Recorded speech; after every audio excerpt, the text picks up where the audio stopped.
자, 그러면 지금부터 2023 서울 청년 연설대전 두 번째 온라인 첨삭을 시작하도록 하겠습니다. 먼저 오늘 첨삭을 진행해 주실 최아리 MBC 기상캐스터님, 음소거 키시고 자기소개 부탁드립니다.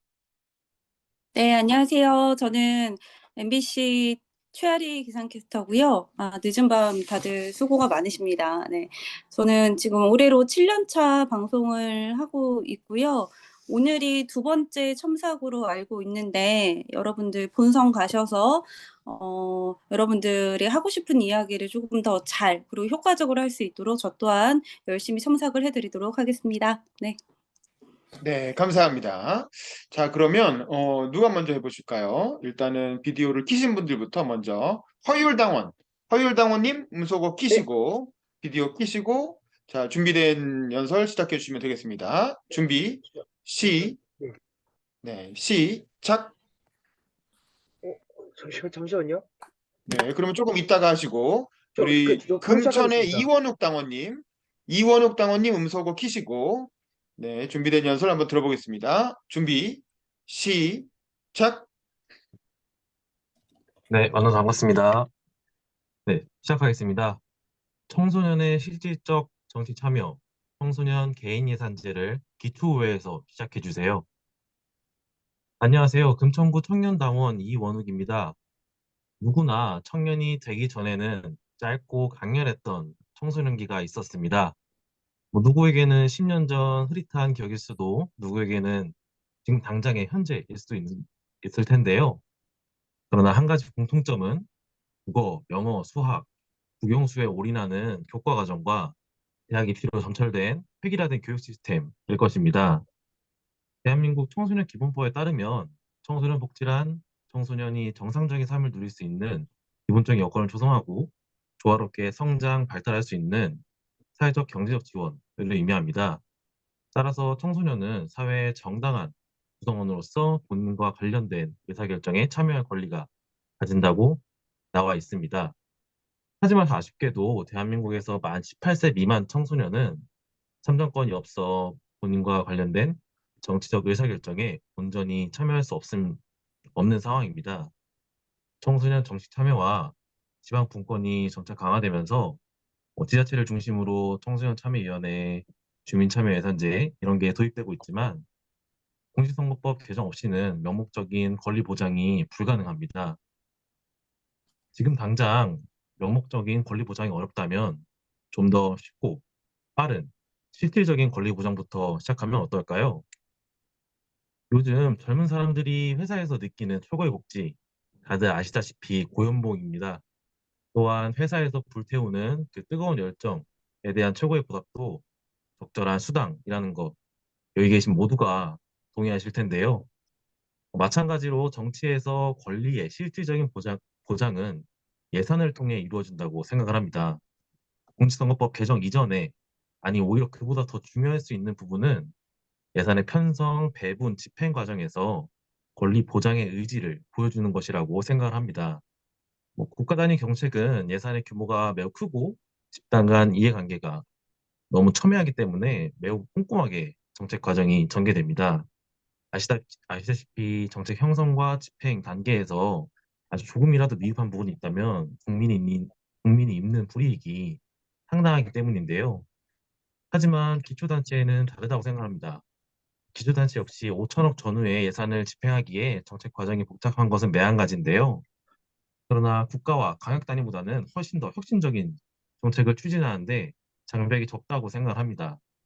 현재 전국에서 시행하는 주민참여 예산제 역시 광주 북구에서 시작하여 전국으로 확대됐습니다. 기초의회 정책 모델이 지역에서 높게 평가받고 광역, 전국 단위로 확대되는 방향으로 흘러간다면 정책의 신뢰성, 추진력 동시에 강하게 탄력받을 수 있다고 봅니다. 그 가운데 청소년 개인 예산제가 그 좋은 모델이 될 것이라고 자신합니다. 청소년은 기성세대보다 훨씬 더 다원화된 욕구를 가지고요. 그러나 현재 청소년 예산은 대학 입시, 진로 탐색, 교과 학습 중심으로 매우 획일화된 모습으로 편성되어 있습니다. 누군가에게는 유료 전시회를 보는 것, 누군가에게는 도시 곳곳을 탐방하는 것, 뭐 요리나 미용학원 다니는 것이 모두 아주 중요한 공부가 될 수 있는데요. 청소년들의 이런 다양한 니즈를 공공에서 100% 충족시키기는 사실 어렵습니다. 따라서 민간 영역의 개입이 어쩔 수 없이 필요하며 그 다양한 니즈는 우리 기초단체 집행부가 청소년에게 직접 예산의 편성, 배분할 권한을 과감하게 부여할 때 온전히 충족시킬 수 있을 것이라고 생각합니다. 기존에 실시하는 청소년 복지와 함께 관내 모든 청소년을 대상으로 개인 예산제를 할 수 있도록 기회를 열어두는 것을 제안합니다. 초기에는 뭐 전면적으로 개인 예산제까지 나아가기 힘들겠지만 각급 학교 리더 그룹과 청소년 의회를 중심으로 청소년 참여 예산제부터 시작하고 기존에 진행되고 있는 주민 참여 예산제와 주민자치회에서도 청소년의 실질적인 권리와 참여를 더욱 확대하여 결국에는 청소년 개인 예산제를 통해 청소년 기본법에서 보장한 청소년의 정치적 의사결정 권한을 실질적으로 보장할 수 있는 사회로 나아갔으면 좋겠습니다. 경청해 주셔서 대단히 감사합니다. 네, 수고하셨습니다. 우리 봉건우 당원님, 동대문갑의 봉건우 당원님, 음소거 키시고 어떻게 들으셨는지 소감, 좋은 점 하나, 고칠 점 하나 얘기해 주세요. 일단은 청소년과 관련된 되게 세밀하고 세심한 정책에 대한 제안이라는 점이 좀 색달랐던 점이 있는데요. 근데 동시에 조금 아쉬웠던 점을 제 스스로 이야기를 하자면 일단 저 같은 경우는 청소년 정치 참여나 이런 것들에 대해서 원웅님만큼 많은 지식들이 없기 때문에 해당 내용들을 이해하는 데 조금 어려움이 있을 수도 있을 분들이 있을 것 같습니다. 그래서 이제 그런 부분들을 조금 더 구체적이거나 쉽게 뭐 용어 정의를 맨 앞에 하시거나 하는 방향으로 설명해 주시면 좀 더 알아듣기 편한 부분들이 있을 것 같습니다. 저는 네, 이상입니다. 조금 어려운 것 같다. 이런 의견이시고요. 그다음에 김선경 당원님, 영등포울의 김선경 당원님, 음소거 키시고 어떻게 들으셨는지 소감, 좋은 점 하나, 고칠 점 하나 얘기해 주세요. 예, 되게 조리 있게 이제 여러 가지 근거를 바탕으로 이제 논거를 삼은 거는 되게 좋았던 것 같고요. 근데 사실은 뭐 영화도 그렇고 글도 그렇지만 기승전결에 따른 막판에 좀 클라이막스 부분이 좀 없이 그냥 너무 평온하지 않았나라는 약간 그런 생각을 해봅니다. 네, 조금 약간 높낮이가 좀 있으면 좋겠다. 그런 얘기시고요. 네. 우리 최아리 캐스터님 코멘트 해주시죠. 네. 어, 일단 침착하게 이야기하시는 모습은 되게 인상적이었는데, 크게 한 두세 가지 정도 좀 보완점을 이야기를 하자면, 일단은 지금 시간이 늦어서 그런 건지 약간 좀 많이 침착하신 것 같아요. 네. 그렇다 보니까 듣는 사람들이 되게 열심히 제가 경청을 했음에도 불구하고, 뭐 기승전결의 문제도 있겠지만은, 이게 무언가를 이제 제안을 하셨는데 사실 그게 어떤 건지 잘 모르겠고, 차라리 그 부분을, 그러니까 퍼포먼스, 그러니까 그런 오디오적인 부분이 스킬이 약하시다면 차라리 내용을, 결론을 차라리 앞에 이제 딱 이야기를 하시는 것도 좋을 것 같고요. 일단 가장 크게 좀 바뀌었으면 하는 부분은 톤이 좀 많이 변하셔야 될 것 같습니다. 예. 저도 이제 녹화를 할 때는 예, 이제 녹화하겠습니다. 준비됐어요. 하다가 딱 슛이 들어가면은 오늘 내륙과 달리 동해안 지방은 눈이 펑펑 쏟아졌습니다. 하면서 저만의 어떤 이런 톤이 바뀌거든요. 근데 이 연설이 사실은 내가 뭔가 되게 원하는 거, 간절하게 바라는 것을 요구하는 거잖아요. 그러면 사람의 애티튜드가 되게 적극적으로 바뀌기 마련인데, 그것을 억지로 만들고 내가 스킬을 찾는 것보다는 어 일단은 이야기 자체가 조금 더 살아 있어야 되고, 거기에 좀 더 진정성이 담겨서 진짜 뭔가 호소하는 듯한 느낌이 들었으면은 좋겠어요. 예. 그리고 또 하나는 이제 뭐 전국 이런 말씀을 하셨는데, 그 정국으로 들리거든요. 근데 전할 때 저언국 이렇게 니은 받침이 이 혀가 앞니 뒤에 닿아야 돼요. 전국, 전국. 잘 못하겠으면 이제 좀 늘려서 말을 하셔도 되거든요.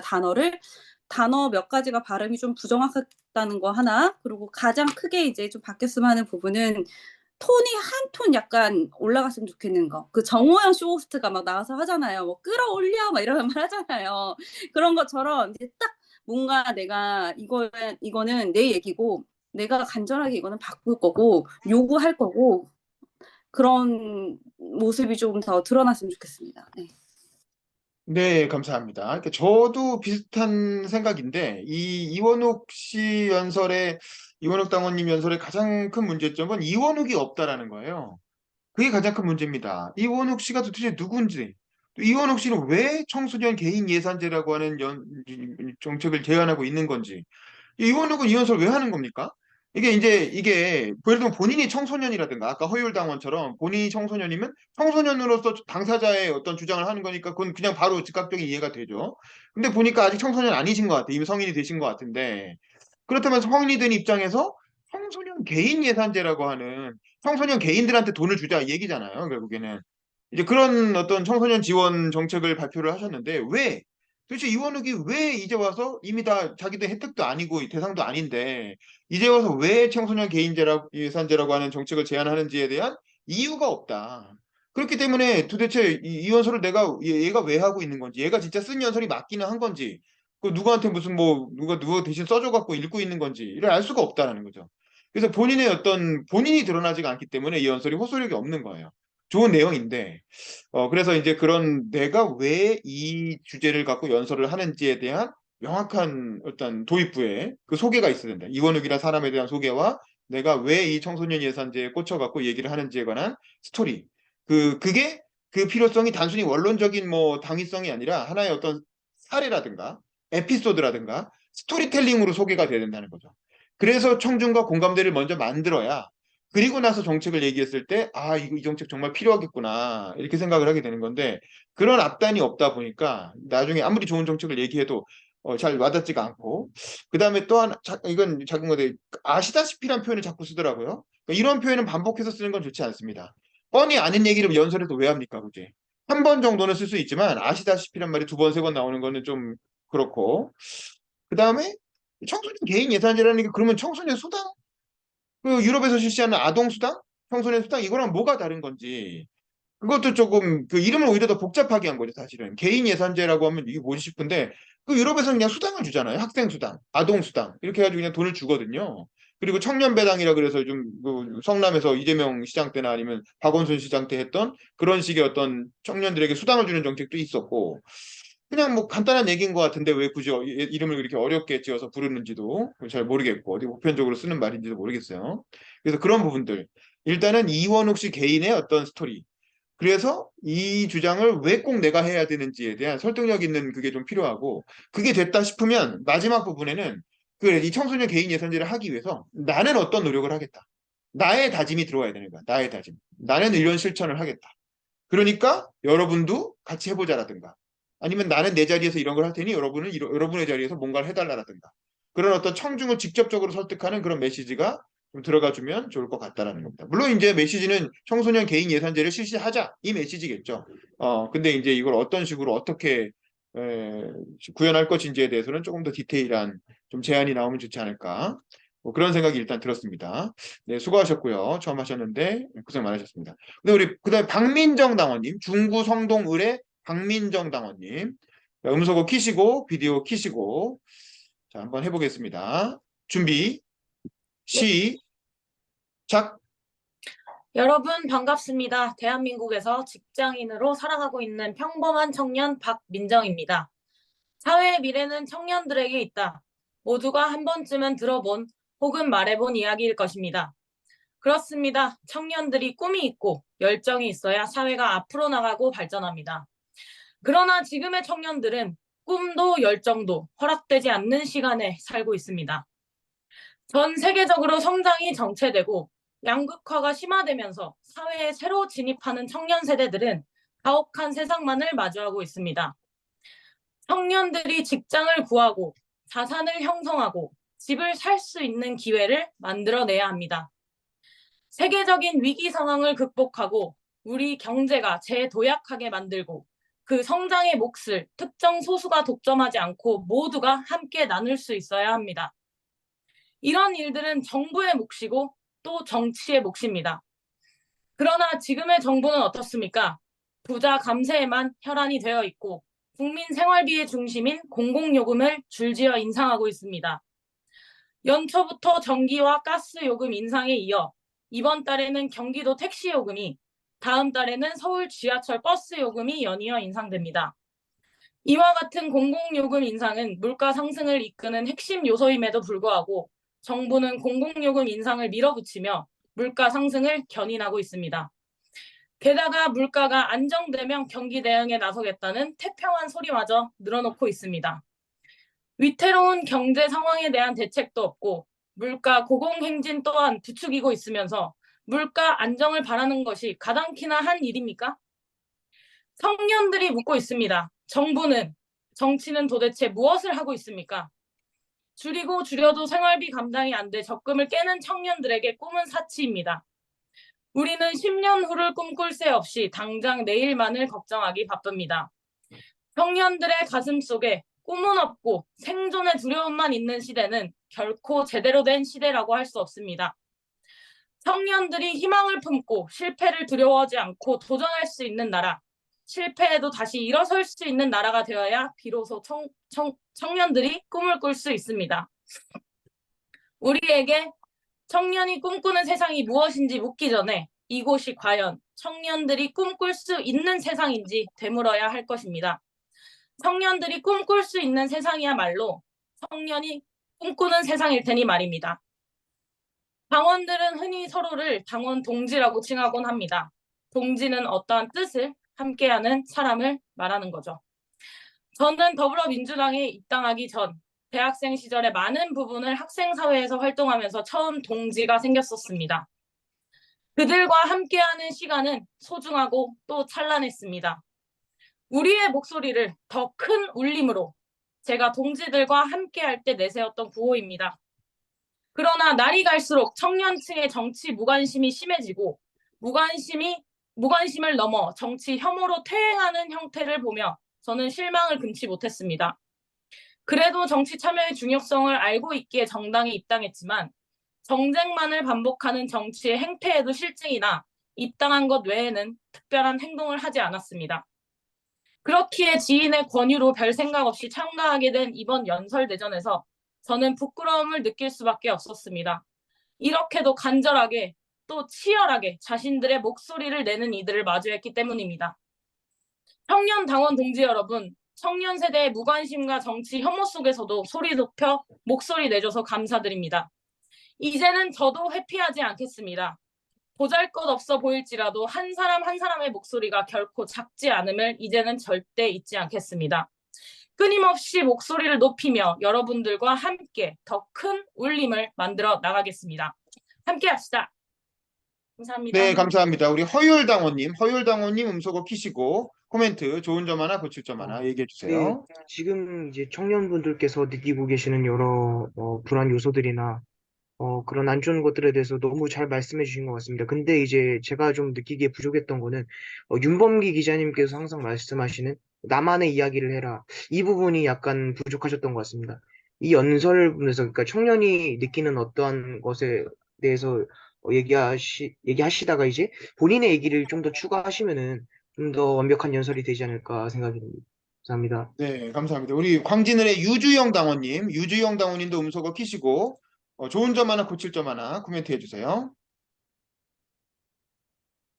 네, 청년 문제들에 대해서 다양하게 다방면으로 잘 말씀해 주신 것 같고요. 딕션도 굉장히 좋으셨고, 목소리도 좋으셨고요. 말씀하신 대로 아까 개인의 서사가 조금 부족했다는 점에 대해서 저도 공감하고 있습니다.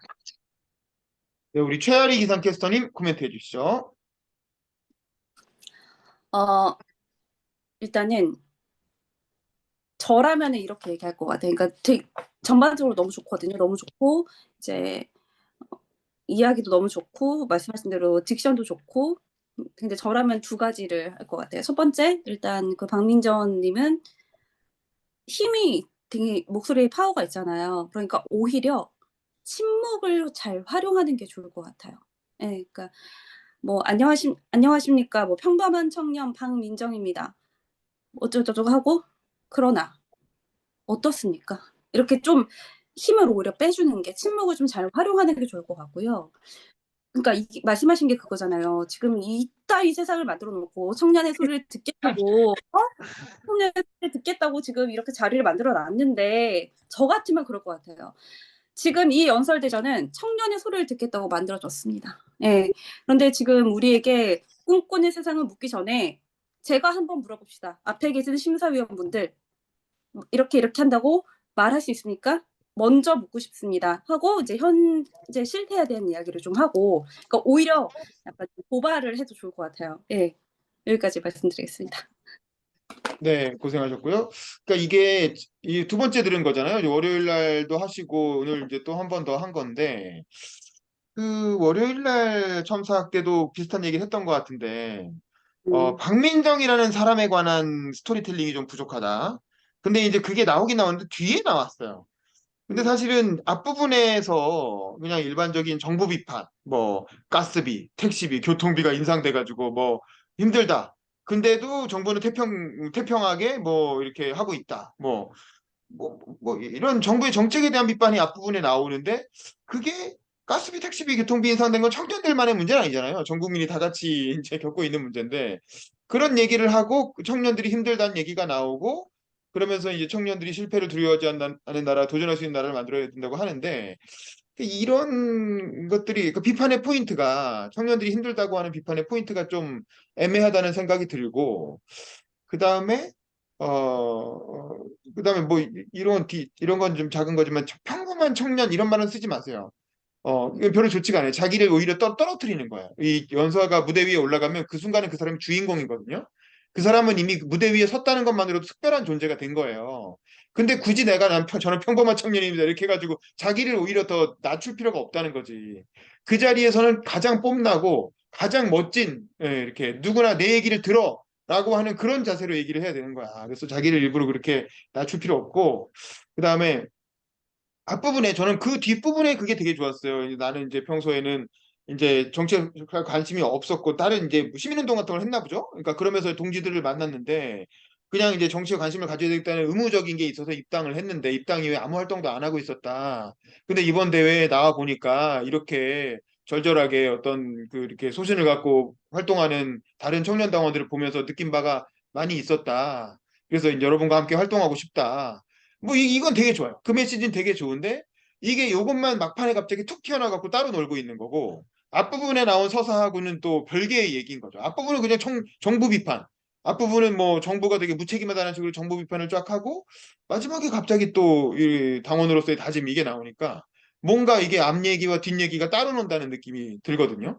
그래서 저는 차라리 앞에 그 뒤에 있는 얘기를 앞으로 올려서 본인에 관한 서사를 먼저 쭉 얘기를 해주시고 그리고 나서 하고 싶은 얘기를 하시는 게 좋을 것 같아요. 근데 그 하고 싶은 얘기가 예를 들면 그게 정부 비판인지 아니면은 청년들이 꿈꿀 수 있는 나라를 만들기 위한 어떤 구체적인 제안인지 그거는 조금 더 생각을 해보세요. 제가 보기엔 박민정 씨는 머릿속에 많은 고민이 있는 것 같고 그게 아직 이렇게 하나의 어떤 실로 잘 꿰어지진 않은 것 같아요. 그래서 이제 체계적으로 무슨 말을 하고 싶어서 이 연설대회에 나온 건지가 사실 딱 잡히지 않거든요. 그래서 박민정 씨의 각오나 또 이게 왜냐면 자질이 워낙 좋아. 물론 목소리도 우렁차고 기본적으로 파워 스피치를 할 수 있는 분이고 뭐 강아지도 귀엽고 그러니까 이제 여러 가지 자질들을 갖고 있으니까 그걸 좀 잘 활용해 가지고 한번 잘 꿰어서 일단 앞부분에 자기 얘기를 좀 충분히 해주시고 그걸 가지고 정말 하고 싶은 메시지에 집중해서 연설문을 다시 한번 써보세요. 우리 금요일에 한 번 더 시간 있으니까 그때 한 번 더 첨삭을 해보는 걸로 합시다. 네, 고생하셨습니다. 자, 그 다음에 우리 차병민 선생님 혹시 할 수 있으세요? 차병민 선생님? 차병민 선생님, 차병민이라 차 속에 있나? 뭐 죄송합니다. 자, 차병민 선생님 죄송합니다. 음성고 제 목소리 들리시나요? 네, 드립니다. 자, 아, 준비, 예. 시작.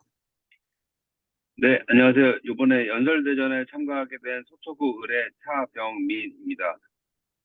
저는, 운동선수 출신이고요. 어려서부터 평생 축구선수로 활동을 했습니다. 그래서 제가 올해 나이가 41인데, 한 10년여 전까지는 평생 운동생활만 했어요. 그래서, 사실 뭐 공부에 대해서도 잘 모르고, 정치에 대해서도 잘 모르고, 사회에 아예 관심이 없었습니다.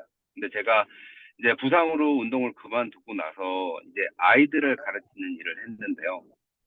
이제 그러면서 이제 구청과 관계를 갖다 보니 어쩌다 보니 이제 구의원분들과도 관계를 맺게 됐고 그러면서 제가 민주당에 입당을 하게 됐는데 이제 그 후에 제가 별 관심이 없던 정치에 관심을 갖게 된 건 이번 윤석열 정부로 바뀌게 되면서 너무 불공정과 불평등 이런 것에 대한 너무 울분이 쌓여서 좀 목소리를 내게 됐습니다. 그래서 어쨌든 여기 연설대전에 참가한 김에 그런 부분에 대해서 여러 청년 당원들과 좀 소통도 하고 싶고 그리고 제 의견을 좀 피력하고 싶은데 이번 윤석열 정부에 대해서 저는 굉장히 실망이 커요. 사실 저라는 사람은 정치랑은 되게 별개라고 생각을 했습니다.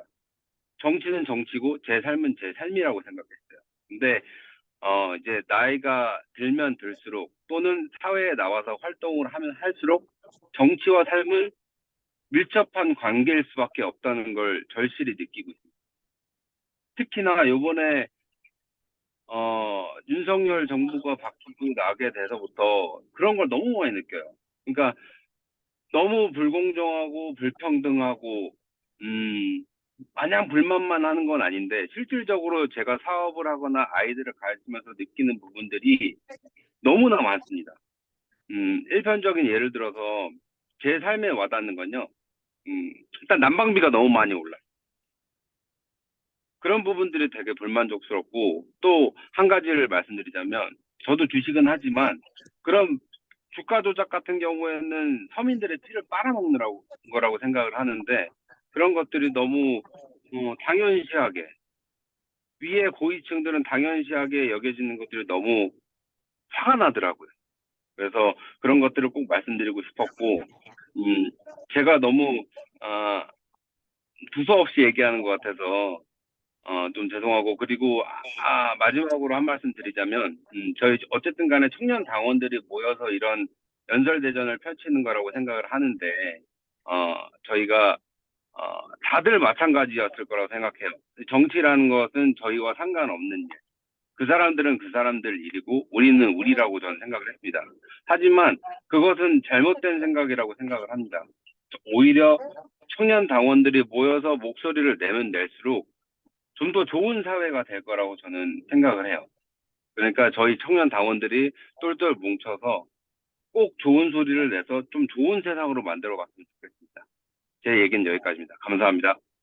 네, 수고하셨습니다. 근데 보니까 좀 차병민님은 연설문은 준비가 안 되신 것 같아요. 그냥 즉흥 네, 연설을 하신 것 맞습니다. 같고, 네, 그렇기 맞습니다. 때문에 바로 그냥 네. 최아리 캐스터님 으로 좀 넘어가겠습니다. 음성을 아, 키시고 코멘트 네, 해주시죠. 차병민님. 네, 일단은 이 늦은 시간에도 차 안에서 즉흥으로 하시는 열정 멋지시고요. 그러니까 한마디로 그거 같아요. 그냥 말씀하신 거를 요약을 하자면 뭐 초반에 뭐 요번에 뭐 이런 소개 다 빼시고요.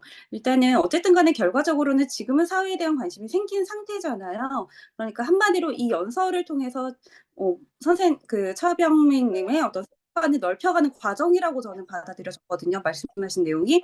그러니까 뭐 굳이 이런 내용을 가지고 연설 대전을 하겠노라면 연설문을 우선 제 목소리를 듣겠다고 이 자리에 와 주셔서 대단히 감사합니다. 사실 저는 무언가를 바꾸겠다고 나온 게 아닙니다.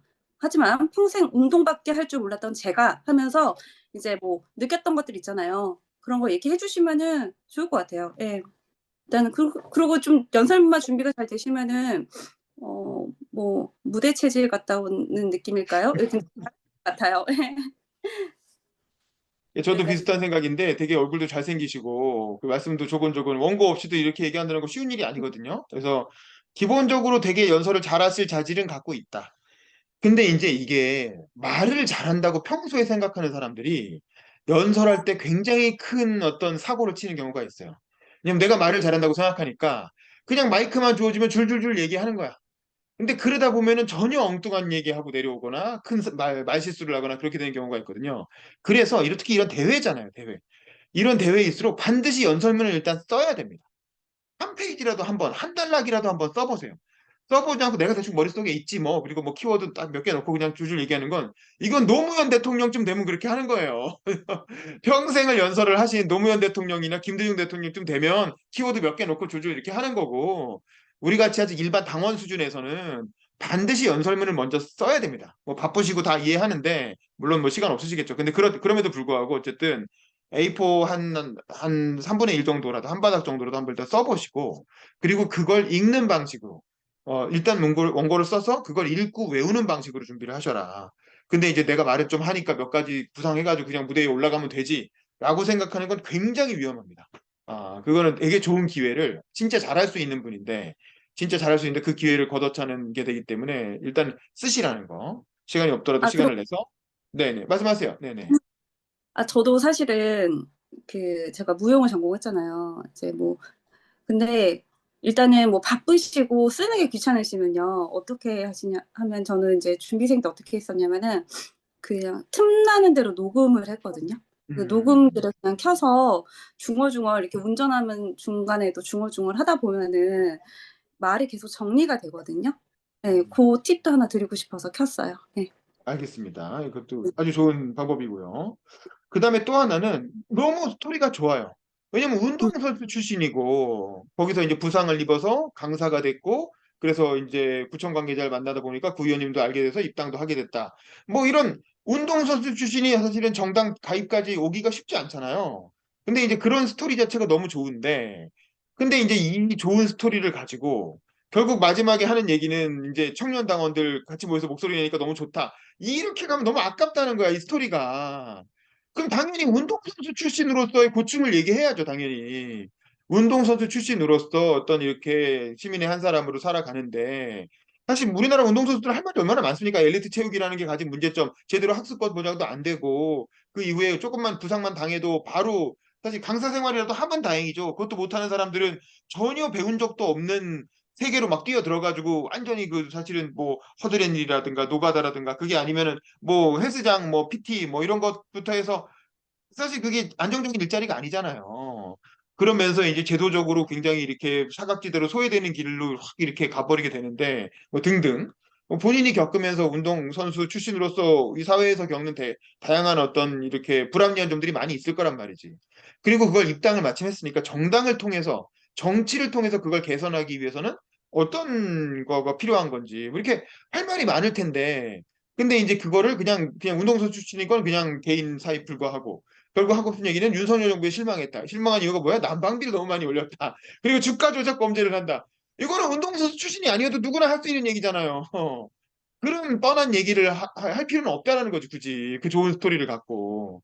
그럼 그 스토리, 그 서사를 살려서 운동선수 출신으로서 우리 사회에서 꼭 개선했으면 하는 점.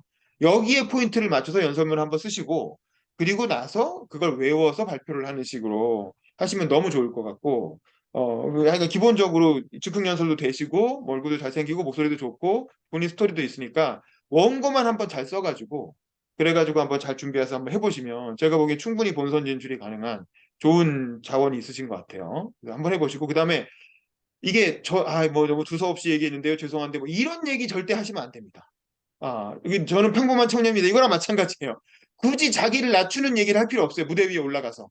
무대 위에 올라갔으면 최대한 어떤 나의 장점을 자랑하는 자리인 거지. 거기서 아유 제가 이렇게 너무 두서없이 얘기해서 부족한 제 얘기 들어줘서 감사합니다. 이런 얘기 하지 말라. 그런 건 연설하는 태도가 아닙니다. 듣는 사람들이 기대하는 것도 아니고 겸손한 거는 그런 방식으로 겸손한 게 아니에요.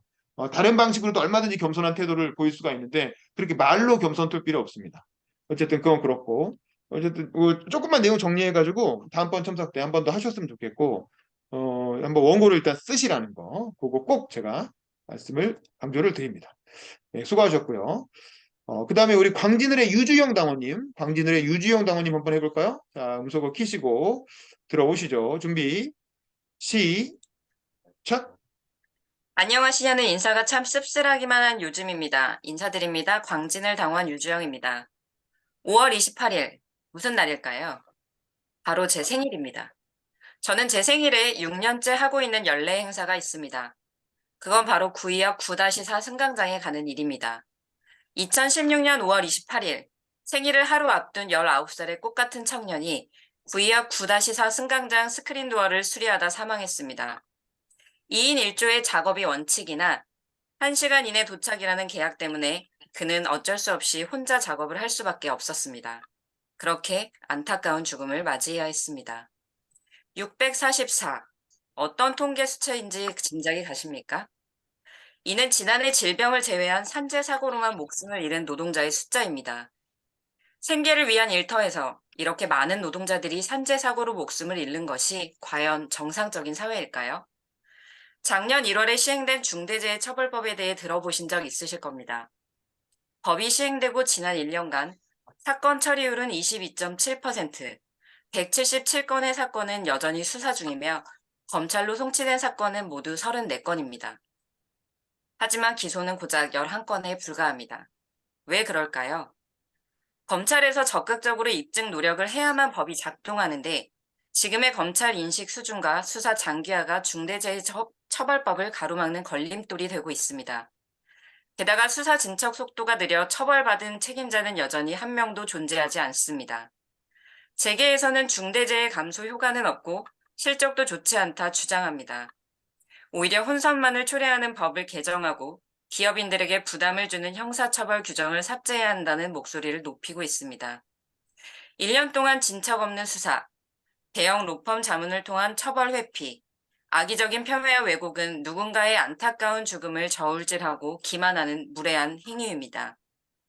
우리는 누군가의 노동에 기대어 살고 있습니다. 노동 없이는 살 수 없습니다. 그런 지금 이 순간에도 누군가 떨어지고 넘어지고 깔리고 부딪히고 끼이는 끔찍한 사고가 발생되고 있습니다. 그리고 그 누구도 책임지려 하지 않습니다.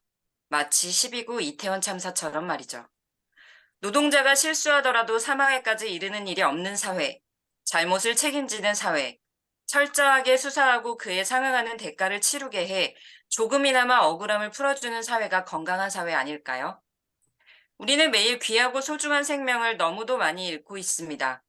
하지만 적어도 생계를 위한 일터에서만큼은 사망사고가 발생해서는 안 됩니다. 중대재해처벌법은 약화시켜야 할 법이 아닙니다. 더욱 강화시켜야 합니다. 그래야 모두가 안전하고 건강한 일터에서 일할 수 있습니다. 위험의 외주화, 죽음의 외주화라는 말이 난무하는 노동 현장이 아닌, 하청 노동자에게 모든 책임을 전가하는 저열함이 아닌, 누구도 안전하게 일할 수 있는 권리를 보장받게 해야 합니다. 저는 올해 제 생일에도 김군을 추모하기 위해 구의역에 갈 겁니다. 누군가는 기억해야 하니까요. 오바마의 말로 끝맺음을 하겠습니다. 어느 누구도 집에 월급을 가져가기 위해 자신의 목숨을 걸지 않아야 한다. 감사합니다. 네, 수고하셨습니다. 자, 우리 이원욱 당원님, 금천구의 이원욱 당원님 음소거 키시고 자, 코멘트 부탁드립니다. 좋은 점 하나, 고칠 점 하나. 우선 목소리가 되게 좋으신 것 같아서 듣기에 되게 편안했고요. 처음에 구의역 얘기한 거랑 마지막에 끝맺음 할 때도 구의역 얘기하시면서 말씀하신 게 그 논평이래. 연설문 자체에 완성도를 높여준 것 같아서 굉장히 좋은 것 같았습니다. 저는 크게 문제점은 없는 것 같아요.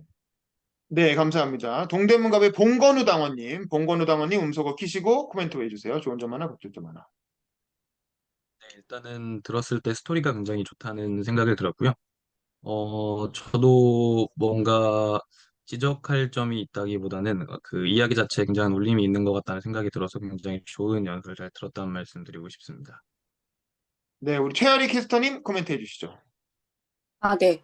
다 공통적으로 느끼시는 것 같은데 저는 인사하는 순간에 진짜 깜짝 놀랐거든요.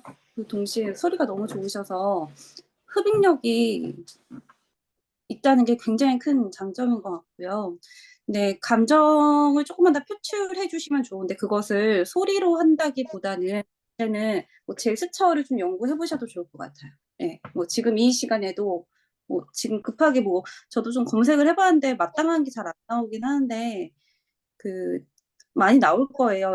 검색을 좀 해보시면 비언어적인 그 의사소통에서의 어떤 제스처 같은 거를 좀 연구를 하셔서 중간중간 강조하고 싶은 부분에 넣으시면 훨씬 더 완성도 있는 연설문이 될 것 같습니다. 네, 잘 들었습니다. 네, 저도 아주 인상적으로 잘 들었고 굉장히 좋은 연설을 하실 것 같다는 생각이 드는데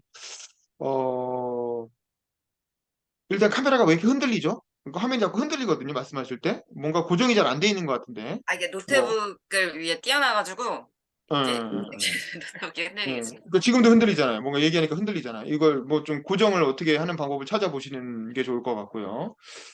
그다음에 이게 첫 번째 포인트는 왜 구이역 김군의 사망 사고에 대해서 5월 28일마다 생일인데 본인의 생일인데 구이역 김군의 어떤 거기를 찾아가는지 그 알겠어요. 그 찾아가는 건 알겠는데 왜 이제 뭐 이유가 있겠죠. 뭐 본인의 어떤 개인적인 뭐가 있을 텐데 그 왜인지를 그래도 한 문장은 얘기를 해줘야 될 것 같다.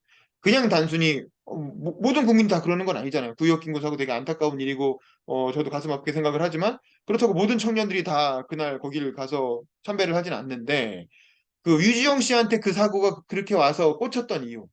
그 사고가 특별히 유지영 씨한테 특별한 의미를 가지고 그래서 내가 일주일 1년에 한 번은 저기 꼭 가야 되겠다라고 생각한 이유에 대해서 그래도 한 문장 정도는 좀 설명이 나와야 될 것 같고 그다음에 또 하나 이게 지금 뭐 중대재해처벌법을 강화하자라는 연설이잖아요. 뭐 잘 알겠어요. 근데 이건 민주당에서 하는 연설 대회잖아요. 그러면 당연히 더불어민주당의 역할에 대한 얘기가 나와야 되겠지. 더불어민주당 이 당 우리 당은 뭘 하고 있는 거냐 지금 이렇게 해서 중대재해처벌법을 통과시켜서 여기까지 왔는데 실제로 처벌받는 사례는 하나도 없고 재계에서는 오히려 무의미한 법이니까 폐지하자 이런 얘기가 나오고 있는 판인데 그리고 여전히 643명의 생명이 사라졌고 그러면 제 집권 여당이었던 우리 당은 또 지금도 거의 뭐 사실상 180석의 의석을 갖고 있는 우리 당은 지금 뭐 하는 거냐 라면서 이 문제를 어떻게 뭐 보완해 입법적으로 어떻게 보완해야 될지에 대해서 뭐 우리 당이 나서서 이걸 같이 해결하자라든가 당연히 저는 그런 얘기가 나올 거라고 생각을 했는데 그 부분이 안 나와서 그거는 이제 특히 당내에서 하는 연설대회고 당원들을 대상으로 하는 연설대회이기 때문에 이 부분이 결론 부분에 나와줘야 전체적으로 어떤 연설의 완성도가 높아지지 않을까 뭐 그런 생각이 들었습니다. 어쨌든 내용은 굉장히 좋습니다. 예, 훌륭하십니다. 네, 안 흔들리게 잘 고정 좀 하시고요. 자, 그다음에 우리 허율 당원 들어볼까요? 허율 당원. 자, 허율 당원님 준비하시고 자, 준비. 시작. 88.3%. 혹시 여러분들께서는 이 숫자가 무엇인지 알고 계신가요? 이 숫자는 바로 청소년들도 88.3%는 정치 문제에 관심을 갖고 참여해야 한다는 10대 청소년들을 대상으로 조사한 통계청의 자료입니다. 제가 이 숫자를 말씀드린 이유는 그저 통계청의 발표 자료를 여러분들께 스피치하기 위함이 아닌 제가 오늘 말씀드릴 주제인 청소년 정치란 화두를 여러분들께 전달해드리기 위해 이 숫자로 저희 연설을 시작하게 되었습니다. 그 전에 저의 소개부터 먼저 드리도록 하겠습니다. 존경하는 청중 여러분 안녕하십니까? 저는 현재 서울 용산고등학교에 재학 중인 고등학생 허율이라고 합니다. 오늘 서울시당 청년연설대전에 고등학생이 어떻게 나왔지 생각하실 수 있는 분들이 계실 것 같습니다. 저도 엄연한 당원입니다. 작년 1월 정당법이 개정된 이후 당당하게 서울시당 청소년 1호 당원으로 당가입을 하였습니다. 그리고 저는 오늘 청소년 당원으로서 청소년분들, 청년분들께 드리고 싶은 말이 있어 당당한 더불어민주당 청소년 당원으로서 오늘 이 연설대전에 참가하게 되었습니다. 2017년 저는 광화문의 촛불을 바라보며 정치에 관심을 가진 청소년입니다.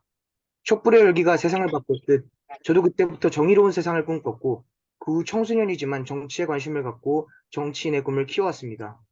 하지만 그때의 기대와 달리 정치는 새로워지지 않았고 정당 가입 연령과 출마 연령이 하향되었음에도 정작 청소년이 목소리를 듣기 위한 시도는 전혀 없었습니다. 그래서 저는 꼭 청소년을 대변하고 이를 통해 대한민국을 더 혁신시킬 수 있는 정치인이 되길 마음먹었고 지금은 당내 청소년위원회 추진을 위해 저와 같은 생각을 가진 청소년들을 모아 활동하고 있습니다. 작년 1월 11일 국회에서 만 16세 청소년의 정당 가입을 허용하는 정당 가입 연령 하향 법안이 국회 본회의를 통과하며 청소년들도 이제 정식적으로 정당에서 정치활동을 할 수 있게 되었습니다. 그리하여 지금 현재 전국적으로 여러 청소년들이 지역 청소년위원회 추진에 힘쓰고 있고 이미 서울 내에서는 광진, 중랑, 강북 이렇게 3개의 지역에서 청소년위원회가 운영되고 있습니다. 또한 현재 관악과 용산에서도 청소년위원회 추진을 위해 저와 또 다른 청소년들이 문을 두드리고 있습니다. 그렇지만 아직 청소년 정치를 바라보는 시선은 그리 좋지 못하다고 생각합니다.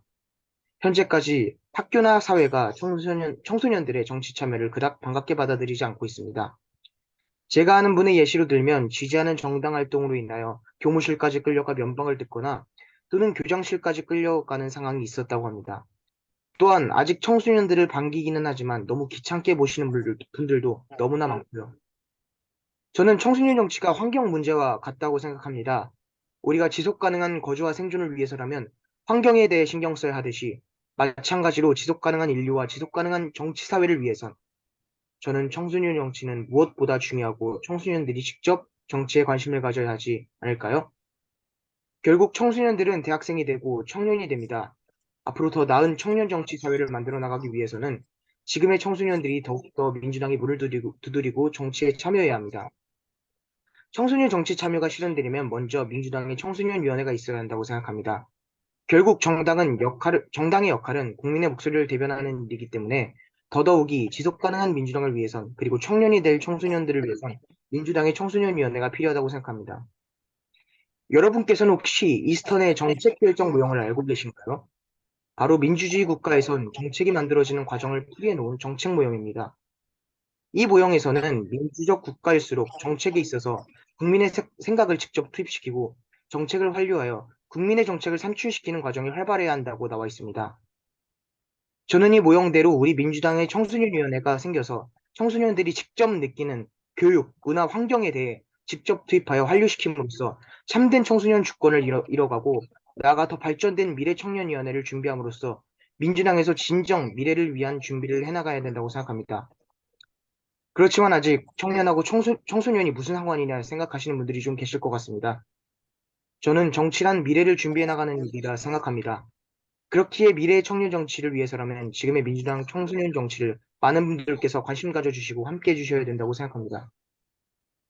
전국의 지역마다 미래 세대를 위해 청소년 참여위원회나 청소년 의회가 있다고는 하지만 그곳에서 정책이 만들어진다는 듯 반영되는 사례는 정말 하늘의 별따기입니다. 저도 서울시의 청소년 참여위원회 일원이긴 하지만 반영되었던 사례를 찾아보기가 정말 어려웠습니다. 그렇기에 저는 정당의 역할이 더욱 중요하다고 생각합니다. 유럽의 강대국인 독일과 프랑스는 마크롱과 메르켈이라는 훌륭한 정치 지도자들을 배출한 국가입니다. 마크롱은 30대 대통령이 되어 최근에는 역대 프랑스 대통령 중 20년 만에 재선에 성공하였고, 메르켈은 19살 때부터 정당 활동하며 독일 최장수 총리에까지 오른 뛰어난 정치 지도자입니다. 이들 모두 이른 변화와 혁신을 통해 유럽 선진국 반열에 오른 국가들입니다. 만약 이 두 국가가 닫힌 시각과 생각을 가지고 있었다면 지금의 독일과 프랑스는 있었을까요? 민주당도 이제 변화의 길로 나아가야 할 때입니다. 이젠 변화와 혁신으로 민주당을 넘어 대한민국을 새롭게 바꿔 나아가는데 우리 모두 함께 행동해야 할 때라고 생각합니다. 청소년을 넘어 청년까지 모두가 행복해질 수 있는 민주당이 되는데 저 또한 청소년위원회를 추진하고 있는 청소년 당원으로서 청소년의 정치 참여가 당연해지는 그날까지 또한 청소년 정치를 통해 더 나은 청년 정치의 날까지 최선을 다해 노력하도록 하겠습니다. 제 연설을 들어주셔서 진심으로 감사드립니다. 네, 수고하셨습니다. 자, 강부굴의 이진용 당원님 음소거 키시고 네. 소감, 좋은 점 하나 고칠 점 하나 코멘트 해주세요. 전체적으로 좀 크게 해주세요. 크게. 네. 전체적으로 내용이 저는 그 토픽은 그 자기한테 잘 어울리는 토픽이었다는 게 그거에 좋았다고 생각을 하고요. 근데 뭐랄까 조금 더 구체적이었으면 좋겠어요. 그러니까 청소년 정치라고 청소년 정치라고 하는 게 저는 토픽이 좀 큰 거라고 생각을 해요. 그럼 예를 들어서 청소년 정치를 한다면은 뭐 내가 구체적으로 뭐 교육에 관해서 뭐 해보겠다 약간 이런 조금 더 딥한 부분이 있으면 좋지 않을까라는 개인적인 생각이 듭니다. 네. 네, 알겠습니다. 그 다음에 우리 정수빈 수석 부위원장님 들어와 계신데요. 청년위원회 정수빈 수석 부위원장님 혹시 음소거 키시고 잠깐 코멘트 가능하실까요?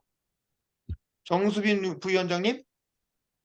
보니까 말씀은 어려우신 것 같네요. 그냥 듣기만 하시는 것 같고. 그럼 우리 차병민 당원님, 아까 말씀하신 차병민 당원님 음소거 키시고 코멘트 좋은 점 하나 고칠 점 하나 해주세요.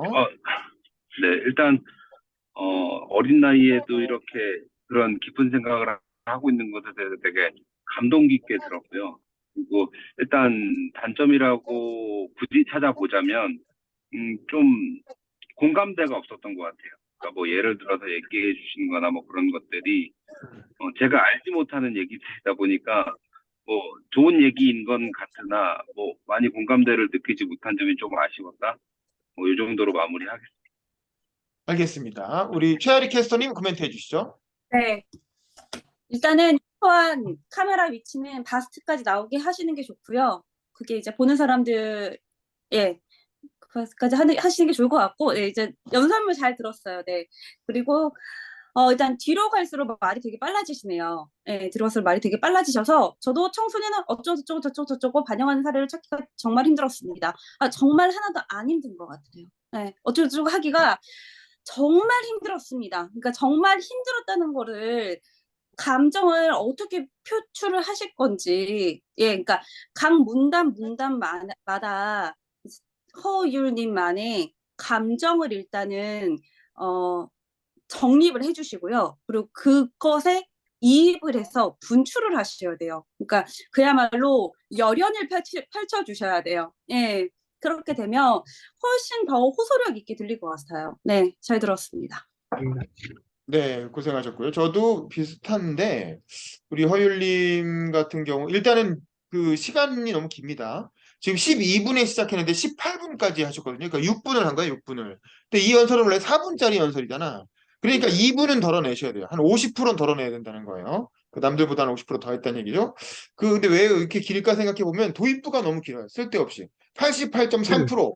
그 이미 또 한 두세 문장으로 설명하고 청소년 정치 뭐 당당하게 얘기하겠습니다. 이런 것도 다 필요 없는 말들이야. 다 필요 없는 말들 앞부분에 모자를 너무 많이 씌워놓으니까 그거 빨리 벗어버리고 바로 저는 그냥 본론으로 들어갔으면 좋겠어요.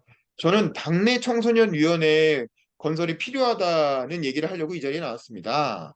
그래서 이제 청소년 당내 청소년위원회가 필요하다 이 얘기잖아요. 그래서 지금 민주당에서 선거법이 바뀌면서 청소년 당원들이 입당이 가능해졌고 몇몇 지역에서 지역위원회를 중심으로 청소년위원들이 만들어지곤 있는데 그래서 허율 씨도 용산구에서 그걸 만들려고 노력을 하고 있는데 사실은 이게 동네에서 만든다고 되는 게 아니잖아요. 중앙당에 지금 대학생위원회가 있고 청년위원회가 있죠. 그 다음에 이제 뭐 여성위원회도 있고 뭐 블라블라 있는데 청소년위원회는 없다는 거야. 중앙당에. 그래서 적어도 대학생위원회 수준으로 얼마 전에 대학생위원장이었던 전용기 씨가 국회의원 됐잖아요. 그래가지고 청년위원장 돼 있잖아요. 그런 것처럼 전국 청소년위원회가 필요하다. 중앙당에. 그래야 우리처럼 지역에서 활동하는 청소년 당원들이 같이 모여서 서로 네트워크도 할 수 있고 같이 모여서 공부도 할 수 있고 그렇게 해서 좀 규모가 커져야 가서 당대표도 만나고 하고 싶은 얘기도 전달하고 우리끼리 만들어서 정책 제안도 해보고 그럴 거 아니냐. 왜냐면 용산구에서 청소년위원회 만들어봤자 몇 명 참여해요. 같이 효율 씨랑 활동한 사람 몇 명 있어? 한 3명 있어? 4명 있어? 3명 정도 안 될 있습니다. 거 아닙니까? 그러니까 조그마니까 그런 거거든. 이거를 묶어줘야 돼요, 크게. 적어도 서울시당이나 그게 아니면 아예 전국 차원에서 전국 청년위원회가 필요하다 이거지. 그 제가 알기로 이 전국 대학생위원회도 이동학이 얼마 전에 당대표 나왔던 이동학 전 최고위원이 7년에 걸쳐서 만들었다는 거예요. 처음에 열린우리당 때 대학생위원회가 개혁국민정당 때는 있었는데 열린우리당부터는 대학생위원회가 없었어. 그래서 대학생위원회를 만들어야 된다는 걸 주장해가지고 당내에서 활동한 지 7년 만에 대학생위원회가 상설위원회로 만들어졌고 그 대학생위원장 출신이 지난번 총선 때 비례대표로 국회의원이 된 거예요. 그러니까 전국 청소년위원회도 지금부터 떠들어도 앞으로 10년 걸릴지 말지 알 수가 없어요. 근데 이제 국민의힘도 그렇고 지금 다들 당원을 받기 시작했잖아. 그러니까 우리가 먼저 빨리 치고 나가서 전국 청소년위원회를 만들어야 된다. 그래서 청소년들을 먼저 이렇게 우리가 선취를 해야 된다. 뭐 이런 어쨌든 청소년위원회가 왜 필요한지에 대한 거기에만 집중해가지고 그 내용으로만 연설문 쓰라니까 나머지 다 필요 없고 일반적인 청년 정치, 청소년 정치 이런 얘기 뭐 다 필요 없어요. 다 빼버리고 당내 청소년위원회가 왜 시급히 필요한가? 어떻게 만들어져야 되는가? 그 얘기에만 초점을 맞춰서 쓰시라고. 그런 분량도 더 줄어들고 그 내용도 날이 쓸 거예요. 그래서 그렇게 한번 정리를 해봅시다. 네, 감사합니다. 고생하셨고. 네네. 그 다음에 우리 김선경 당원님, 이제 몇 분 안 남았습니다. 거의 끝나가는데요. 우리 김선경 당원님 음소거 키시고. 자, 준비. 시작. 안녕하십니까. 영등포에 사는 김성경이라고 합니다. 제 나이는 43세입니다. 이번 청년 연설대전 참가자 중 제가 가장 맏형이 아닌가 하는 추측도 해봅니다. 저는 서울 강북의 평범한 가정에서 태어나 자랐고 어릴 적 저희 집 가오는 성실한 사람이 되자였습니다. 저희 어머니는 성실하기만 하면 어떻게든 성공하게 되어 있다고 하시면서 생활 태도의 중요성을 강조하셨습니다. 제가 고등학교 수험생 시절 한국에서는 IMF가 터졌습니다. 대학 다니던 지인 형들이 갑자기 취업난에 시달렸고 사업이 번창하던 저희 삼촌들은 폐업을 하는 일들을 지켜보면서 삶은 참 녹록지 않구나라는 것을 느꼈습니다. 어쨌든 어수선한 분위기 속에서도 저는 열심히 공부해서 대학을 진학했습니다. 대학에서도 소위 죽기 살기로 스펙 쌓기를 했었습니다. 그런데 막 취업을 해야 하는 졸업 준비생 때 글로벌 금융위기가 터졌습니다. 저는 뜻밖의 취업난에 시달려야 했습니다. 저는 결국 우여곡절 끝에 어느 금융회사 인턴으로 입사했고 인턴 생활 7개월 만에 정직원 채용이 되었습니다. 그 후 결혼해서 두 아들을 키우고 있습니다. 돌아보면 열심히 살아온 인생이었습니다. 저희 집 가훈처럼 정말 성실하게 살아왔습니다. 하지만 돌아보면 많이 안타깝습니다. IMF 그리고 글로벌 금융위기 속에서도 저희가 건딜 수 있었던 것은 지금보다는 앞으로가 더욱 나아지겠지 하는 희망이 있었기 때문입니다. 우리는 비교적 고생해서 취업하고 고생해서 공부했지만 우리 후배들 그리고 내 자식들은 비교적 덜 힘들게 살겠지 하는 희망이 있었습니다. 그런데 지금 상황을 보면 그렇지 않은 것 같습니다. 2000년 청년 실업률이 8.1%였습니다. 그런데 2021년은 7.8%였습니다. 나아졌다고 보기도 어렵습니다. 1999년 물가 상승률은 2.4%였습니다. 그런데 2022년에는 6%입니다. 오히려 지금 물가 상승률이 더 높습니다. 그저 묵묵하게 성실하게만 살면 좋은 날이 오겠지 하면서 살았는데 그게 아니었습니다. 혹자는 저한테 그렇게 말할 것입니다. 저 정도면 취업하고 결혼하고 애 낳고 맞벌이인데 나은 편 아니냐고요. 아니요, 그렇지 않습니다. 제 봉급으로는 관리비, 생활비 쓰기 바쁘고 아내 봉급으로는 애들 양육비랑 은행 대출을 갚으면 다 끝납니다. 저축도 하기 어렵습니다. 우리 아들들은 저처럼 흙수저의 아들로 또 살아갈 것입니다. 제가 민주당에 가입한 것도 그 이유입니다. 제가 이 자리에 나온 이유도 그것입니다. 가만히 있으니까 그저 행복하고 풍요로운 줄 압니다. 어릴 적부터 지금까지 성실하게 살아왔는데 여전히 힘듭니다. 제가 말하고자 하는 것도 이것입니다. 그저 수동적으로만 열심히만 살면 안 된다는 것입니다. 제가 경험했던 IMF 그리고 글로벌 금융위기 같은 비상 상황이 아닌데도 삶이 여전히 이렇다면 문제가 있는 것입니다. 힘들면 힘들다고, 아프면 아프다고, 취업이 안 되는 건 그저 내 잘못이 아니라고 목소리를 내야 됩니다. 청년 여러분, 청년으로서 그리고 청년의 맏형으로서 저부터 목소리를 내겠습니다. 함께 하십시다. 다만 아무 전략 없이 목소리를 내면 안 될 것입니다. 세 가지 원칙에 따라 목소리를 내야 한다고 생각합니다. 첫 번째, 강하게 목소리를 내야 합니다. 혹자는 이렇게 말합니다. 이미 청년들은 목소리를 내고 있다고. 아니요, 많이 부족합니다. 더 많은 청년들이 힘을 모아 목소리를 내야 됩니다. 생존과 행복을 위해 크게 부르짖어야 합니다. 저만 목소리를 내는 게 아니라 제 친구들까지 함께 목소리를 내자 권유해야 합니다. 둘째, 구체적으로 대안을 제시해야 됩니다. 청년들의 취업 위기가 생겨나고 청년들이 물가 상승에 대한 부담이 덜할 수 있도록 각종 정책들이 나오도록 해야 합니다. 단순히 지원금이 아니라 근본적인 대책이 나오도록 해야 합니다. 그러기 위해서는 함께 공부하고 함께 대안을 제시해야 합니다. 셋째, 기성세대들에게도 공감대를 얻어내야 합니다.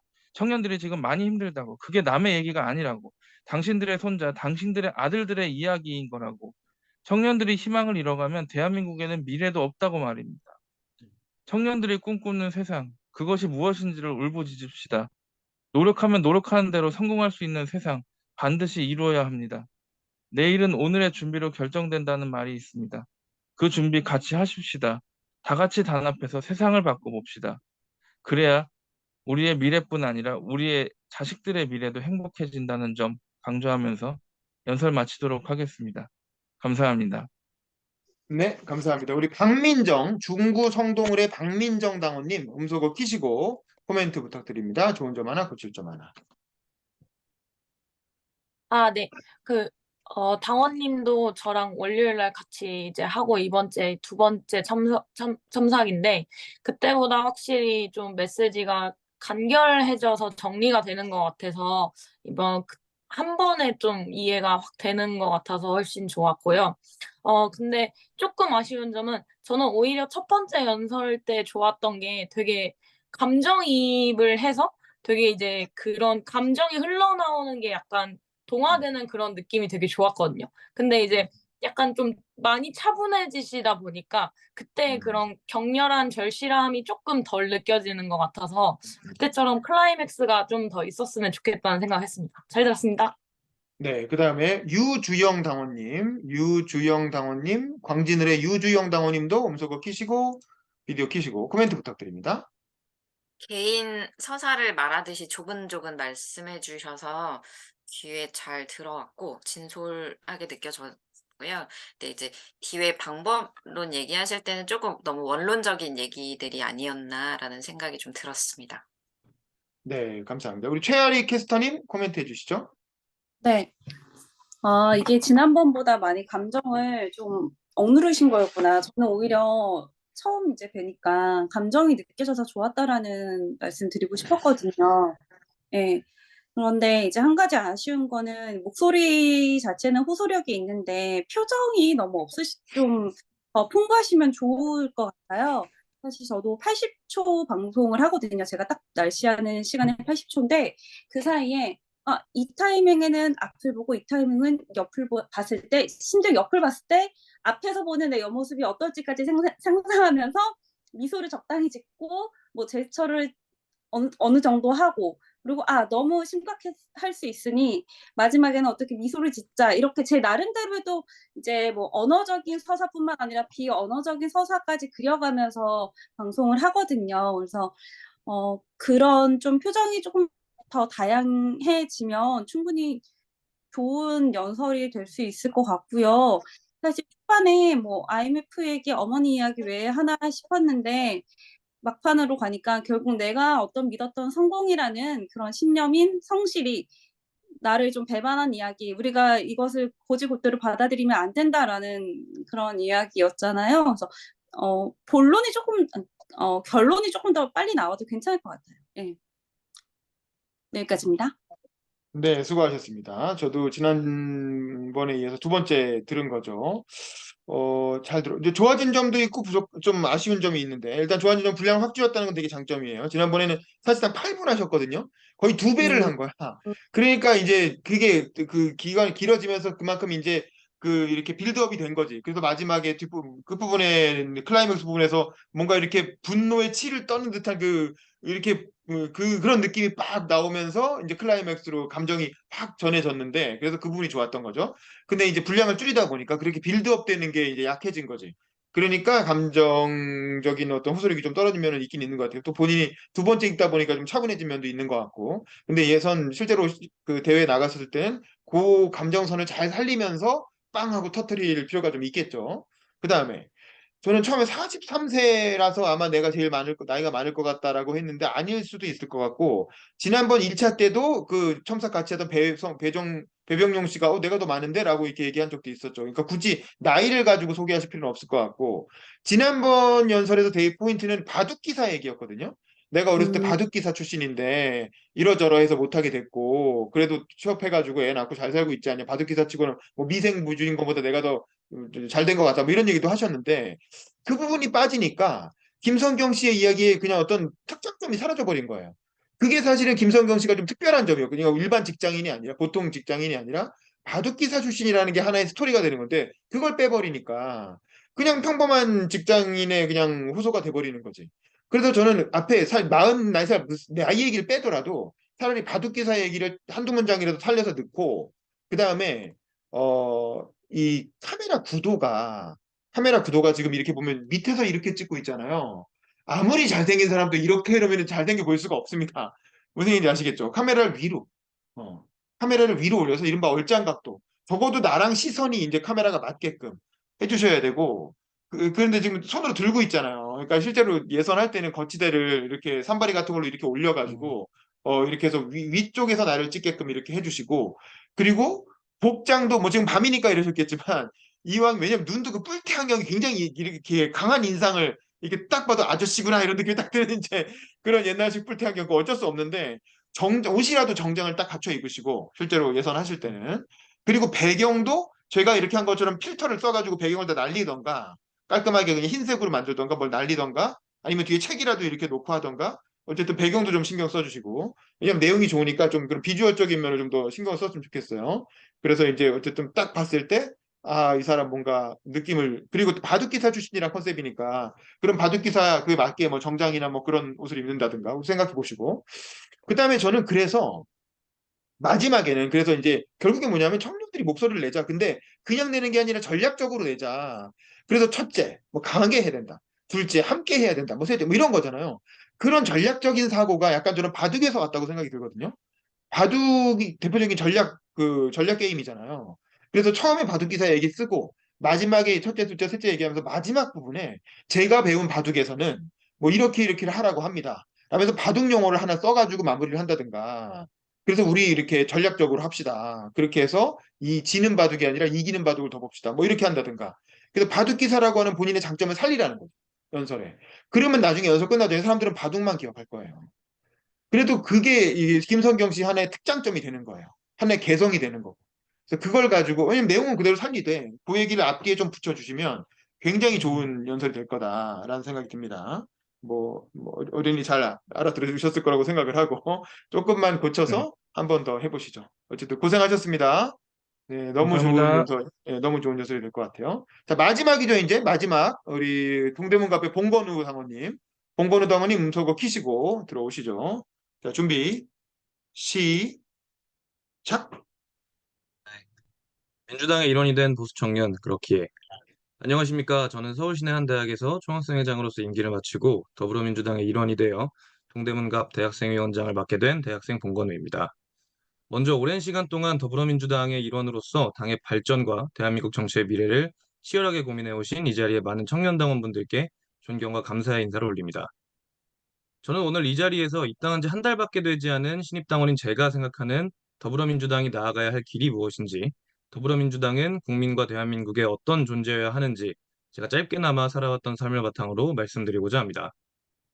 저는 보수 청년이었습니다. 본래 외국에 살면 다 애국자가 된다고 하는데요. 저는 2014년도를 미국에서 보내면서 국가적 재난이었던 세월호 사태와 전 세계적 축제였던 브라질 월드컵을 한 시기에 그것도 외국에서 겪었습니다. 대한민국이라는 내 조국의 중대사를 타지에서 외국인의 신분으로 외롭게 바라보면서 국가 공동체란 무엇인지, 왜 우리는 국가라는 실체 없는 권력에 우리의 권한을 위임했는지를 고민했습니다. 자연스럽게 국가주의적인 국가관을 갖게 되었고 한국으로 돌아와 보수정당에 입당했습니다. 처음으로 당적이라는 명패를 받아들었던 2017년 그해, 작년이 되어서야 그 정의가 내려졌지만 저는 오늘날의 이대남이었습니다. 하지만 군 생활을 기점으로 점차 제 생각이 바뀌기 시작했습니다. 2년간 의무소방원으로 복무하며 많은 수의 구급 출동을 소방관들과 함께하면서 그동안 제가 몰랐던 새로운 세상과 마주하게 된 것이 그 계기였습니다. 구급 출동 지령이 일선 안전센터로 내려오면 우리는 출동하기 전 먼저 신속하게 태블릿으로 출동 장소와 증상을 확인합니다. 지령이 내려오는 출동 장소 중에도 유독 출동이 잦고 출동했을 때 처치에 힘이 드는 지역이나 아파트들이 있습니다.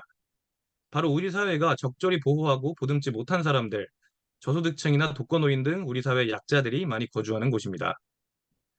알코올 중독자를 병원으로 이송하기 위해 2시간씩 그들을 설득하기도 했고, 말없이 집 밖으로 사라지신 치매 독거노인을 찾기 위해 여러 차례 같은 곳으로 출동하기도 했습니다.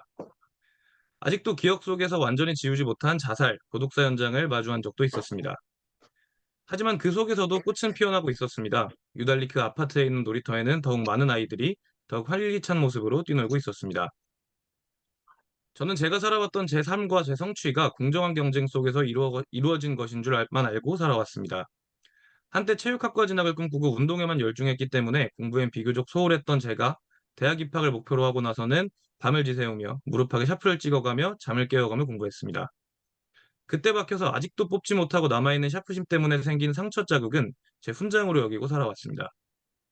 하지만 현실은 그렇지 않았습니다. 서울 상계동이라는 그저 평범한 동네에서 평범한 일상을 보내왔기에 그저 평범한 줄만 알았던 제가 과연 떳떳이 그들과 같은 선상에서 경쟁했다고 할 수 있을지에 대한 성찰 속에서 하루하루를 보내왔고, 그렇기에 부끄럽고 싶지 않아 더 열심히 살아왔습니다.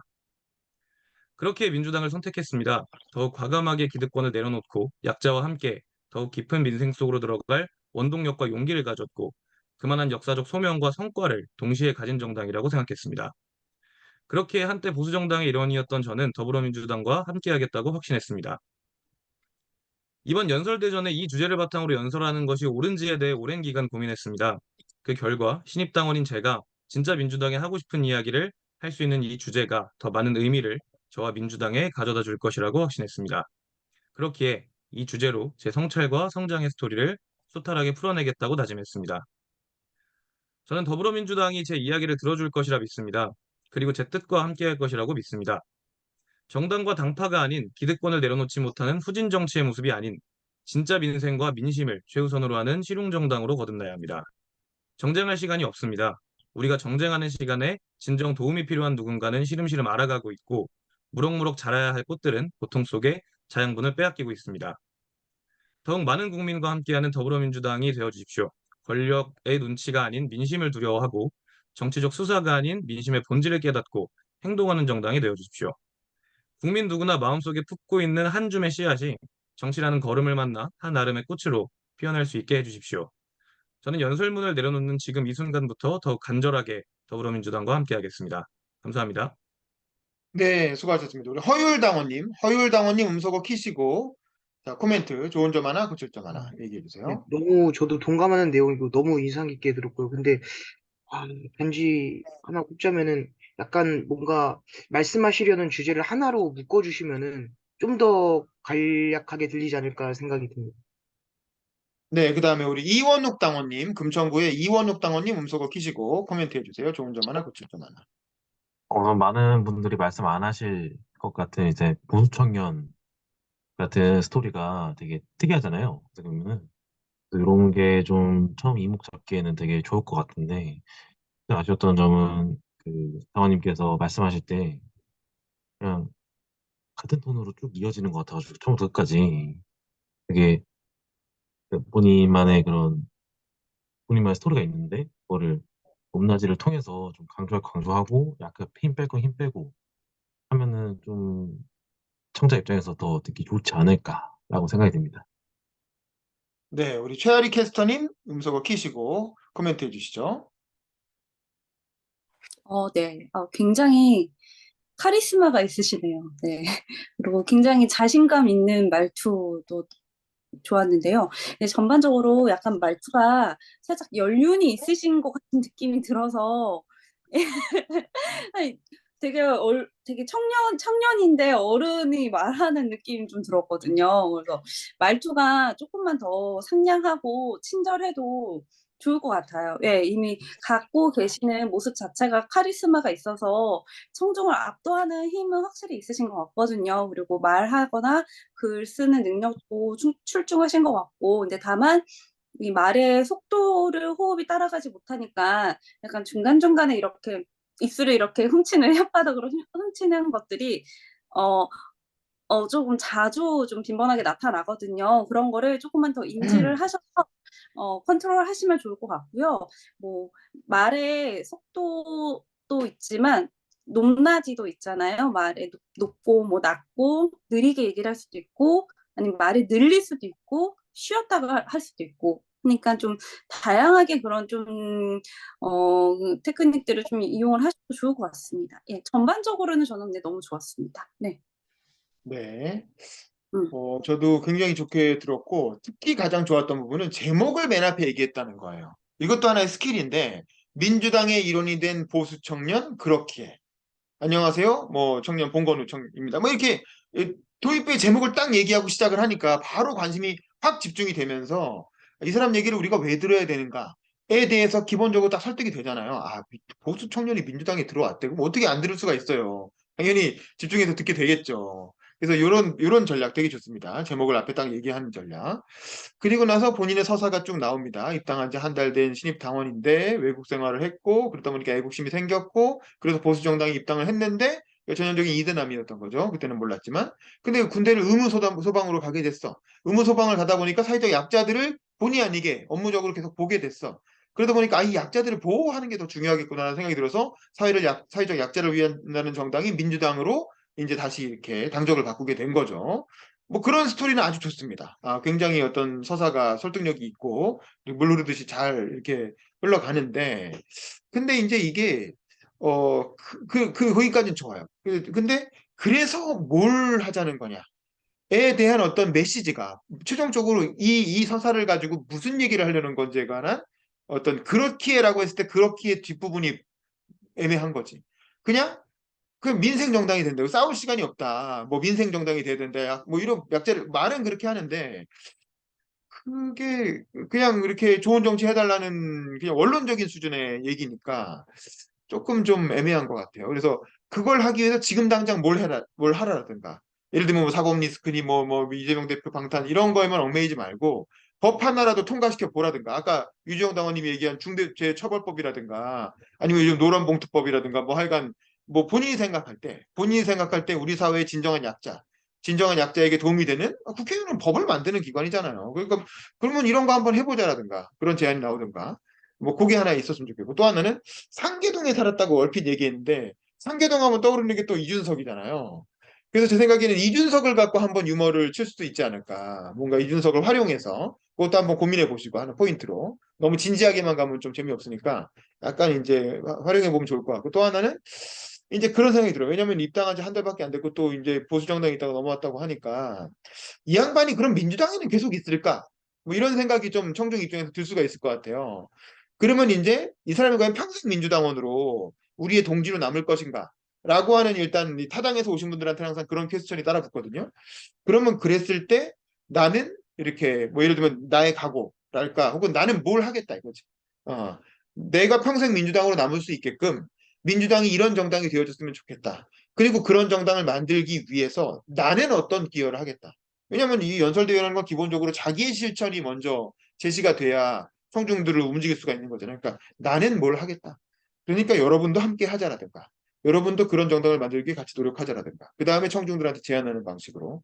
그러니까 봉건우 당원님의 어떤 본인의 어떤 다짐 이런 부분이 결론 부분에 좀 나와주면 훨씬 더 설득력 있는 메시지로 그러면서 평생 민주당원으로 가겠다 뭐라는 뭐 그런 메시지로 자연스럽게 이어질 수 있지 않을까 싶어요. 어쨌든 내용 너무 좋았습니다. 그리고 제가 깜빡했는데 우리 이진용 당원님 아직 안 하셨죠? 강북을의 이진용 당원님. 이진용 당원까지 듣고 마치겠습니다. 자, 음소거 키시고 자, 네, 준비 네, 시작. 네. 안녕하십니까, 여러분. 반갑습니다. 27살 취업준비생 이진용입니다.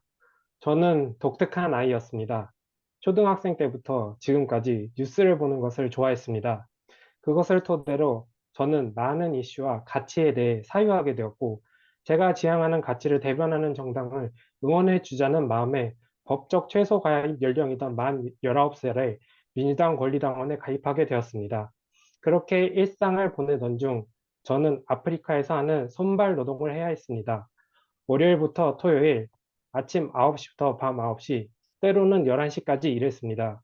공장 생산직이기 때문에 물리적 고통과 피로는 기본이었고 화학 용액과 휘발성 냄새 때문에 구토를 할 것 같고 실신할 것 같아도 견디고 묵묵히 일을 해야 했습니다. 그 과정은 스트레스와 인내의 시간이었습니다. 누군가는 네가 선택한 거 아니냐라고 물어볼 수 있습니다. 네, 맞습니다. 그렇지만 불가피한 선택이었습니다. 부모님의 일이었고 저희 집안의 생계가 달린 일이었습니다. 외동이었던 제가 그것을 피할 수 있겠습니까? 그렇게 일을 하면서 저는 문득 들었던 생각이 있습니다. 이렇게 살면 무슨 의미가 있지? 나는 뭘 위해 살아가지? 라는 질문들이 떠올랐고, 한편으로는 노동자들이 기계부품의 일부분이 된 것 같다고 이야기하던 뉴스가 체감이 되더군요. 그렇게 일하던 시기에 저는 오로지 식욕과 수면력 같은 원초적 욕구만을 추구하였습니다. 뉴스, 시사 같은 사회 이슈는 크게 눈에 들어오지 않고 저의 보신만을 우선적으로 여기게 되더군요. 사회 초년생인 저조차도 이러한 것을 느꼈는데 정부는 주 69시간 노동을 시행해야 된다고 이야기합니다. 이게 대한민국에서 노동을 경험한 사람이라면 공감할 수 있는 정책입니까? 저는 아니라고 생각합니다. 제가 극악으로 일했던 저 시기에 노동 시간을 환산하니 주 60시간이 나오더군요. 그렇게 치면 일주일 내내 일을 해야 된다는 소리입니다. 평생을 저렇게 일하고 살아야 한다면 저는 그냥 죽는 게 속편하겠구나 생각이 들었습니다. 그렇게 그 시절을 겪으니 저는 여유라는 것을 깨달았습니다. 제가 평소에 어떤 이슈나 토픽 아니면 삶의 방향 등 여러 가지를 사유할 때는 일이 아니라 집에서 휴식을 취하거나 자전거를 타거나 공원 의자에 앉아 햇빛을 쬐거나 하는 능종독 상황들이었습니다. 청년 시절에는 공부, 알바를 하고 중장년이 되어서는 자식, 부모님, 노후 걱정 등을 하고 노년층이 되어서는 돈, 자식, 건강 걱정 등등 일생이 일반적인 국민들의 삶의 시작이 이러한 걱정이라면 국민들에게 여유란 게 있을까요? 근래에 들어서 유행하는 말들이 있습니다. 내가 네 사정 알 바냐는 알바노와 누가 너한테 그런 일 강요했냐고 되묻는 누가 칼 들고 협박했냐는 말의 준말인 뉴칼렵입니다. 저는 이 용어가 점점 더 여유가 없어져 가는 현 시대를 잘 드러낸 말이라고 생각합니다. 자기 앞가림하기도 바쁜데 남의 처지를 헤아릴 여유가 있는 사람이 얼마나 되겠습니까? 그래서 저는 우리 더불어민주당이 우리가 개혁했던 주 52시간을 69시간으로 늘리는 계약을 저지하고 국민들의 여유로운 삶을 보장할 수 있어야 한다고 생각합니다. 그래야만 한 번쯤은 국민들이 내가 아니라 너, 우리에 대해 생각해 볼 수 있는 시간을 갖고 우리가 추구하는 나눔, 포용, 통합 같은 공동체적 가치를 확립하지 않을까요? 경청해 주셔서 감사합니다. 고맙습니다. 네, 수고하셨습니다. 우리 김선경 당원님, 영등포울의 김선경 당원님 음소거 키시고 코멘트 부탁드립니다. 좋은 점 하나, 고칠 점 하나.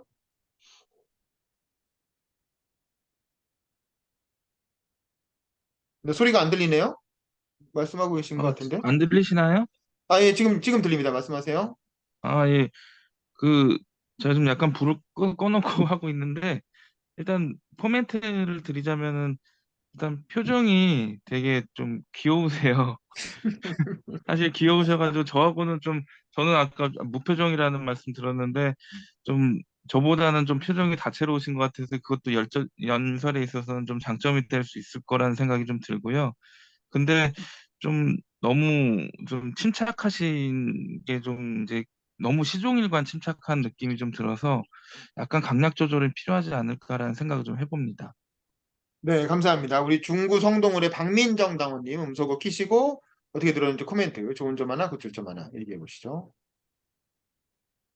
역시 저번 연설보다 되게 간결하게 메시지들이 정리가 되는 것 같아서 훨씬 좋았고요. 그리고 확실히 이미 좀 써왔던 내용이라서 약간 훨씬 더 체화된 느낌이어서 보기가 좀 편했던 것 같습니다.